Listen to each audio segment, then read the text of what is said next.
8e jour d'escalade entre l'Iran et l'entité sioniste. Téhéran attaqué à l'ouest de la capitale notamment et toujours en position de légitime défense frappe Birsba et Haïfa en leur infligeant des dégâts considérables ainsi que plusieurs dizaines de blessés.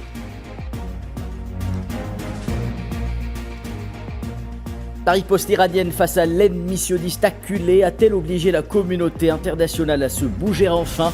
Le Conseil de sécurité de l'ONU se réunit en urgence alors que les chefs de la diplomatie de la Troïka européenne se mettaient autour d'une table avec le ministre des Affaires étrangères iranien à Genève. Éclairage dans le dossier iranien à venir dans ce journal.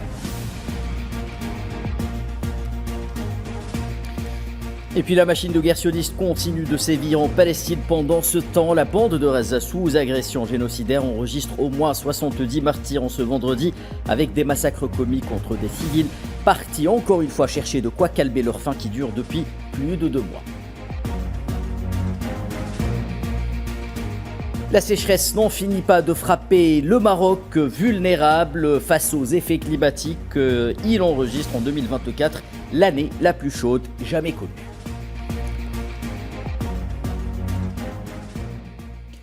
Mesdames, Messieurs, bonsoir. L'heure est grave. 8e jour depuis le déclenchement des hostilités entre l'Iran et l'entité sioniste à la suite de l'agression toujours en cours. Téhéran poursuit toujours sa riposte via une 17e salve de missiles lancée aujourd'hui sur différentes régions des territoires palestiniens occupés. Une riposte de plus en plus intense, traduisant une supériorité sur le plan stratégique, mais aussi militaire. Bilan des ripostes à Beersheba et Haïfa, près de 60 blessés. 8 jours d'escalade entre l'Iran et l'entité sioniste, la riposte de Téhéran à l'agression de l'État hébreu qui poursuit ses frappes sur le pays depuis vendredi dernier, s'est d'abord abattu en ce vendredi sur la région de Beersheba, dans les territoires palestiniens occupés, infligeant des gros dégâts auxquels s'ajoute une dizaine de blessés. La salve 17 de la riposte iranienne annoncée aujourd'hui par l'armée a été particulièrement intense. Dans l'après-midi, des Iraniens ont ciblé la ville de Haïfa, lui infligeant là aussi des pertes considérables grâce à l'utilisation du missile Sigil 3. 21 blessés, dont 3 graves, ont annoncé dans un récent bilan côté sioniste. La riposte iranienne du jour a permis l'utilisation de nouveaux missiles de très longue portée, ainsi que des drones de combat et des drones suicides, dont ce qui s'apparente à une nouvelle opération qualitative composée à très haute intensité. Le porte-parole de l'opération a par ailleurs déclaré dans un communiqué que les forces armées iraniennes ont ciblé des sites militaires et des centres de commandement et de contrôle industriel israéliens ainsi que sur des plateformes de renseignement. Pendant ce temps, l'entité sioniste poursuivait son agression sur l'Iran en ciblant des infrastructures civiles à l'image de centres sanitaires et des ambulances. Mais au moment où la machine diplomatique est relancée grâce à la résilience de toute une nation, l'Iran continue d'exercer son droit de légitime défense sous l'égide de l'article 51 de la Charte des Nations Unies. Semble tout de même avoir pris les dessus sur le plan militaire grâce aux dernières frappes de riposte transformant en un champ de ruines des pans entiers des villes comme Tel Aviv, Haïfa, ainsi que d'autres zones situées dans le nord des territoires palestiniens occupés.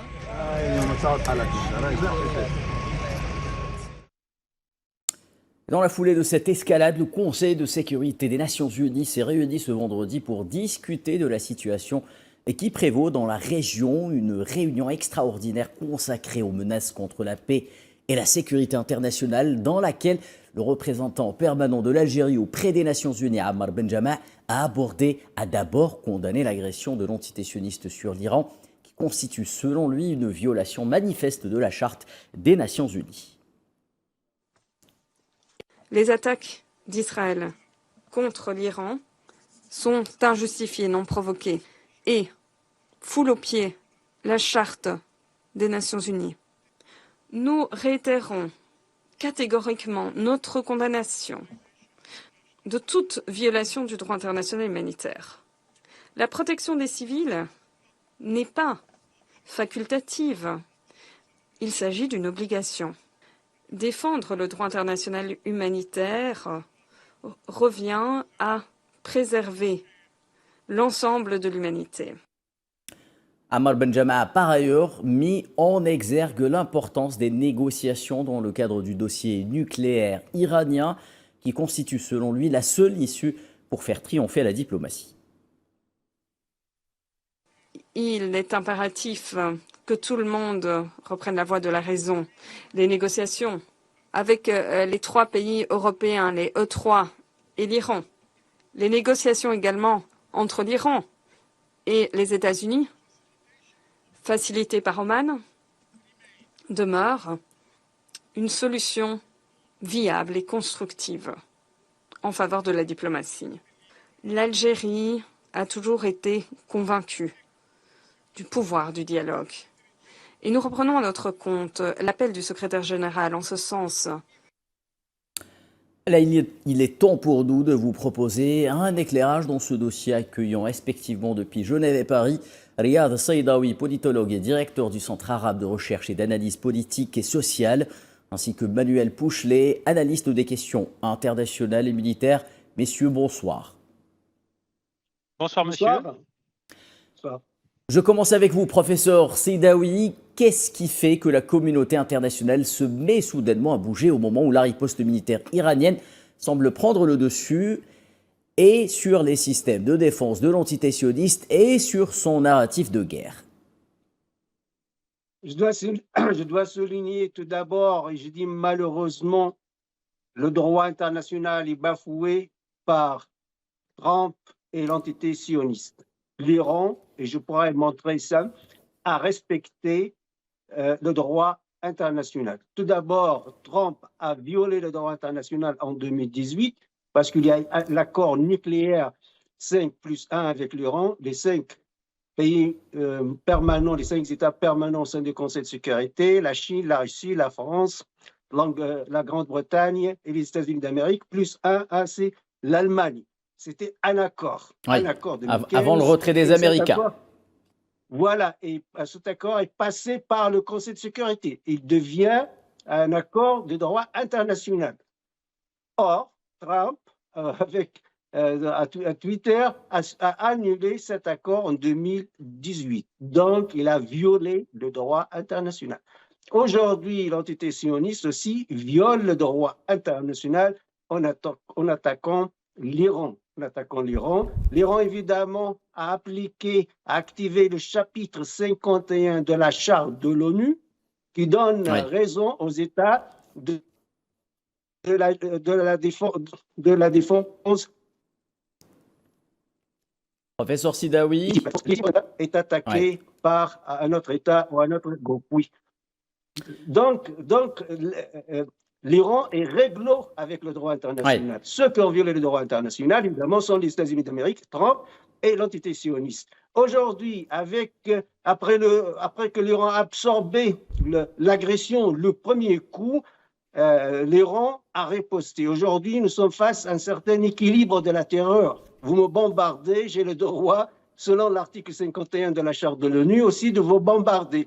Aujourd'hui, évidemment, cet équilibre de la terreur a poussé les Européens, et notamment la France, la Grande-Bretagne et l'Allemagne, et évidemment Trump aussi, à chercher une solution via la voie diplomatique. Oui. Mais ce que j'ai entendu aujourd'hui du ministre des Affaires étrangères française, il donne une liste très longue à Genève ici, une liste, pas uniquement le nucléaire militaire iranien, puis interdiction du nucléaire même pacifique, et puis interdiction du programme des missiles, donc le désarmement total de l'Iran. Et puis si on a des espions français arrêtés à Téhéran, on doit les récupérer. Et puis il pose la question pourquoi l'Iran a soutenu la Russie. Donc qu'est-ce que vous voulez exactement? Oui, c'est un braquage de l'Iran sur le plan diplomatique. Absolument, évidemment, voilà. cette longue liste des exigences, les Iraniens évidemment, parce qu'ils ont des fondements. Les fondements de l'État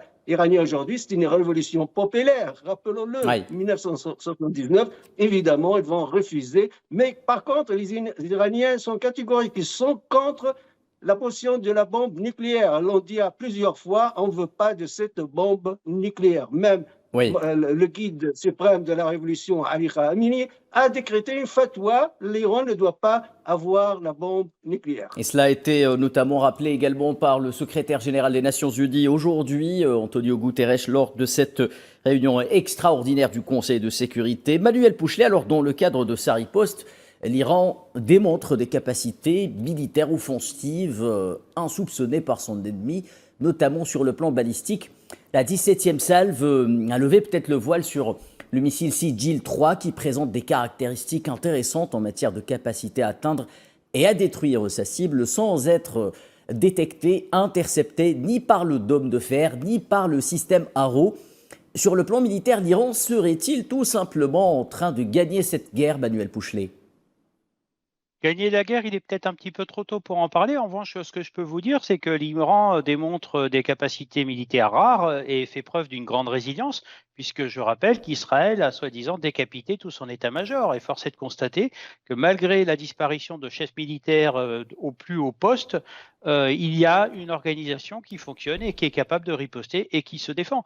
Donc quelque part, l'Iran, il faut savoir que dans le domaine militaire, a toujours été à la pointe de la technologie et de la recherche, notamment, même si elle achète, si vous voulez, parfois des matériels militaires à ses alliés, elle a toujours eu la prévenance de les modifier, de manière à ce qu'ils ne soient pas connus éventuellement de ses adversaires. Donc si vous voulez, ce qui est intéressant, ce qui bloque aussi en Israël, c'est qu'Israël est obligé de multiplier des vecteurs comme le système Arrow que vous avez mentionné et le dôme de fer. Oui. Et malheureusement, cela ne peut pas se faire sans dévoiler de secrets de fabrication. Et cette interopérabilité montre ses limites. C'est pour ça que Téhéran peut frapper dans la profondeur. Et l'objectif aujourd'hui, ce sont des installations militaires, comme vous l'avez mentionné, mais également des installations économiques. Si vous paralysez le port d'Haïfa, vous n'avez plus rien qui rentre et qui sort d'Israël. Donc forcément, vous avez aussi cette riposte qui est non seulement celle de la partie militaire du journal de marche, mais également une partie économique. L'objectif est de bloquer Israël sur le plan économique pour éviter d'être approvisionné par ses alliés. Merci Manuel Pouchelet. Une dernière question peut-être rapidement, professeur Sidaoui. Alors un communiqué des gardiens de la Révolution affirmé ce vendredi que la force de frappe augmente et crescendo. Faut-il s'attendre selon vous à une intensification de la riposte durant les prochains jours, puisque le chef d'état-major de l'armée sioniste a annoncé aujourd'hui que l'entité sioniste doit se préparer à une campagne prolongée, pour reprendre les termes qu'il a utilisés? Oui, comme je vous ai dit, je pense que l'Iran a absorbé le premier choc pendant l'attaque et l'agression israélienne. Aujourd'hui, l'Iran riposte avec une stratégie bien claire. Tout d'abord, l'Iran lance ses missiles jour et nuit, à n'importe quel moment de la journée ou de la nuit, et ça déstabilise l'entité sioniste. Et nous constatons aussi que les premières vagues des missiles n'étaient pas si sophistiquées. Certes, il y a, selon la quantité, oui, c'était même jusqu'à 200 missiles le premier jour. Mais aujourd'hui, l'Iran montre des missiles très, très sophistiqués, une nouvelle technologie. Et les Iraniens, dès le début, ils ont beaucoup travaillé la technologie des missiles. Certes, non pas une aviation sophistiquée. Certes aussi, la DCA iranienne, il faut repenser la DCA iranienne pour les responsables iraniens, parce qu'elle a montré qu'elle n'est pas très, très puissante. Mais s'agissant des missiles, ils ont montré qu'ils sont très, très forts. Ils ont vraiment la technologie dans ce domaine. Très bien. Merci à vous deux, messieurs. Je le rappelle, Riyad Sidaoui, depuis Genève, directeur du CARAPS. Manuel Pouchelet depuis Paris, analyste des questions internationales et militaires. Merci à vous, messieurs, pour cet éclairage. Sans transition, depuis 48 ans désormais, la diplomatie semble reprendre doucement mais sûrement son rôle dans cette escalade, notamment à la faveur d'une réunion de négociation tenue aujourd'hui à Genève, réunissant le ministre des Affaires étrangères iranien Abbas Araghchi avec les représentants de la Troïka européenne. Une lecture dans ce dossier avec Safouane Ben Sabri. C'est le rendez-vous diplomatique le plus attendu de la semaine. Abbas Araghchi, ministre des Affaires étrangères iranien, rencontre à Genève les diplomates européens pour des négociations en plein conflit entre l'Iran et l'entité sioniste suite à son agression sur Téhéran. Les ministres des Affaires étrangères français, allemands et britanniques, ainsi que la chef de la diplomatie européenne, sont présents pour ouvrir des négociations sur le nucléaire iranien, entre autres. Paris, Berlin et Londres ont chacune affirmé leur soutien à l'entité sioniste au lendemain de son attaque, il y a une semaine, sur le territoire iranien. L'Allemagne, la France et la Grande-Bretagne ont promis avant la réunion une offre de négociation complète à l'Iran, incluant l'enrichissement zéro de l'uranium, mais aussi la fin des activités balistiques de l'Iran. Une offre inacceptable pour Téhéran, la production et l'utilisation d'armements balistiques relevant de la souveraineté propre à tous les États, y compris la République islamique d'Iran. C'est un point non négociable, ni avec l'Union européenne, ni avec les États-Unis pour Téhéran.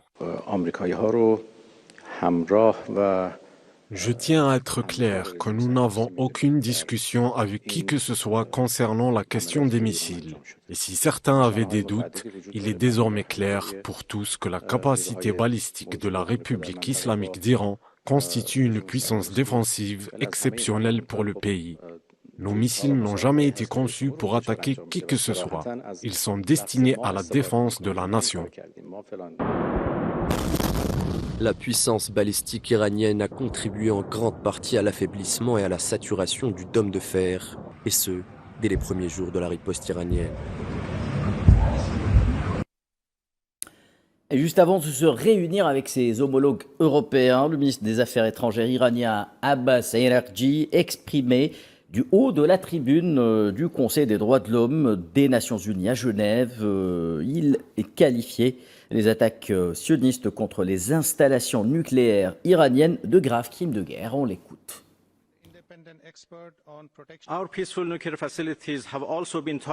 Nos installations nucléaires pacifiques ont également été prises pour cible, bien qu'elles soient sous la surveillance stricte de l'AIEA et que leur exploitation soit absolument interdite par le droit international. Les attaques israéliennes contre des installations nucléaires constituent de graves crimes de guerre. Nous avons le droit, la mission et la détermination de défendre notre intégrité territoriale, notre souveraineté nationale et notre sécurité par toutes les forces. C'est notre droit inhérent, clairement reconnu par l'article 51 de la Charte.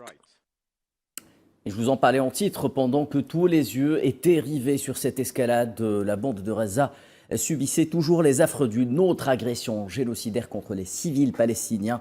Au moins 70 parmi eux sont tombés en martyrs depuis les premières heures de la journée, avec une intensification des massacres commis au niveau des points d'accès à l'aide humanitaire, toujours dans un contexte de guerre de la faim orchestrée par l'entité sioniste depuis plusieurs semaines. 350 martyrs ont été signalés durant les 4 derniers jours par l'Observatoire euro-méditerranéen des droits de l'homme.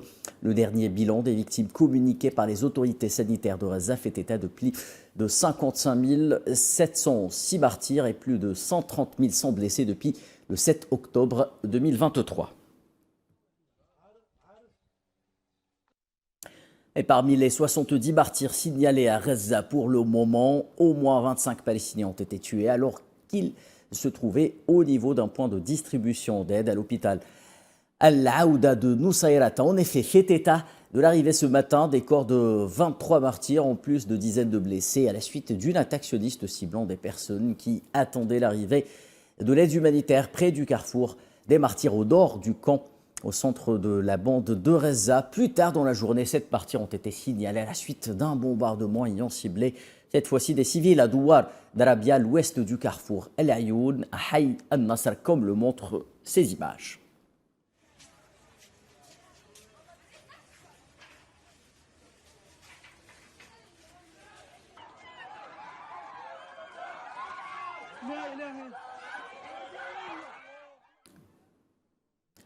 Et que ce soit à Gaza ou en Iran, tous les symboles de la lutte anti-impériale sont dans le collimateur des puissances à la recherche d'une nouvelle configuration de l'ordre hégémonique international. En plus des guerres de 5e génération, les tentatives de justifier le recours à la violence plutôt qu'au droit international par les guerres à haute intensité trahissent comme une certaine forme d'impatience quant aux objectifs de reconfiguration du Moyen-Orient par les puissances occidentales.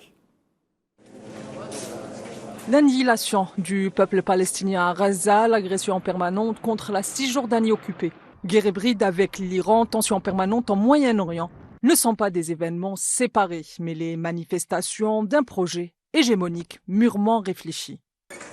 derrière l'apparente diversité des tensions au Moyen-Orient présentées comme des événements liés à des actions ou des événements politiques spontanés, se dessine une stratégie claire de l'axe américano-sioniste. Éliminer toute forme de souveraineté régionale autonome capable de résister à l'ordre néocolonial. Depuis plus d'une décennie maintenant, certains cercles stratégiques occidentaux ont envisagé l'idée de provoquer une confrontation avec l'Iran à travers une diplomatie piégée, des provocations calculées et un encerclement progressif. L'idée est simple, créer les conditions d'un refus iranien, le présenter comme une menace, puis justifier une attaque comme un acte dit de défense légitime. La même logique scénique est d'ailleurs à l'œuvre à Gaza, où le peuple palestinien est méthodiquement écrasé en nom d'une sécurité fabriquée. Dans le viseur de Washington, chef de file de l'Occident au Moyen-Orient, déstabiliser l'Iran est un objectif stratégique, puisque Téhéran représente aujourd'hui une ligne arrière stratégique pour les mouvements de résistance de la Palestine et du Liban. En affaiblissant l'un ou en isolant l'autre, on atteint les deux. Cette complémentarité géopolitique dérange l'architecture impériale fondée sur la division, la dépendance et l'effacement des mémoires anticoloniales. De ce fait, le génocide à Gaza n'est pas un excès, c'est un message. L'asphyxie de l'Iran n'est pas une réponse, c'est un plan. L'ensemble de ces offensives poursuivent le même objectif. Interdire toute alternative politique dans la région, toute alliance qui échapperait à la tutelle de Washington et de Tel Aviv. Il ne s'agit pas de riposte, mais de manœuvre, d'un chaos orchestré, d'un ordre où la souveraineté est l'ennemi principal du respect du droit international. La Direction générale de la météorologie marocaine a annoncé vendredi que l'année 2024 a été la plus chaude jamais enregistrée au pays, un record historique qui accentue et aggrave la tendance climatique actuelle où la sécheresse sévit dans le pays depuis plusieurs années déjà, avec à l'arrivée des conséquences graves, notamment des pertes de récoltes, des problèmes d'approvisionnement en eau et des migrations rurales vers les villes. Le pays fortement dépendant de l'agriculture en berne durant les dernières années, particulièrement vulnérable face au manque d'eau, ce qui entraîne des difficultés pour les agriculteurs et des tensions sur les ressources, mais également des tensions au niveau socio-économique. Toujours en Afrique et dans le reste de l'actualité, il s'agit d'une information capitale pour l'avenir de la filière uranium au Niger. Le gouvernement vient d'annoncer la nationalisation de la société Somaïr, mettant ainsi fin au règne et aux intérêts du français Orano ex-Areva. Une décision motivée, dit-on, du côté nigérien par des tensions grandissantes avec l'ex-partenaire français. Dans sa volonté de reconquérir sa souveraineté économique, le Niger annonce la nationalisation de la société des mines de l'air Somair, jusque-là exploitée en partenariat avec le groupe français Orano ex-Areva. Le Conseil des ministres nigérien a officialisé hier cette décision qui marque la fin d'une longue période de domination française sur l'exploitation de l'uranium, principale richesse minière du pays. Cette décision met un terme à des décennies d'exploitation française de l'uranium nigérien, ressource stratégique dont la France est fortement dépendante pour alimenter son parc nucléaire. Selon les autorités nigériennes, cette mesure s'inscrit dans un contexte de tensions diplomatiques croissantes entre Paris et Niamey sur fond de désaccords persistants autour des anciens contrats miniers. La Somair exploite les gisements d'uranium dans la région d'Arlit.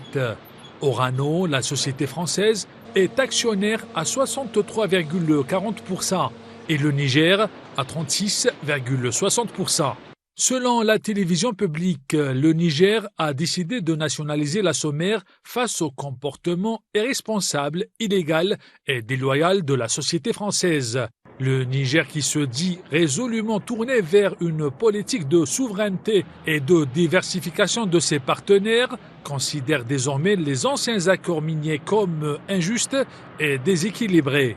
Avec cette nationalisation, le Niger entend reprendre la maîtrise de ses ressources naturelles tout en explorant de nouveaux partenariats. Une nouvelle ère s'ouvre ainsi pour l'industrie minière nigérienne, dans une dynamique d'affranchissement vis-à-vis de l'influence française.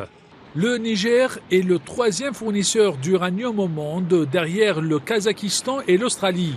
En 2022, le Niger était le 2e fournisseur d'uranium naturel de l'Union européenne, avec une part de 25,38%, contribuant à la fabrication du combustible destiné aux quelques 103 réacteurs en activité dans 13 pays membres de l'UE, dont la moitié sont en France.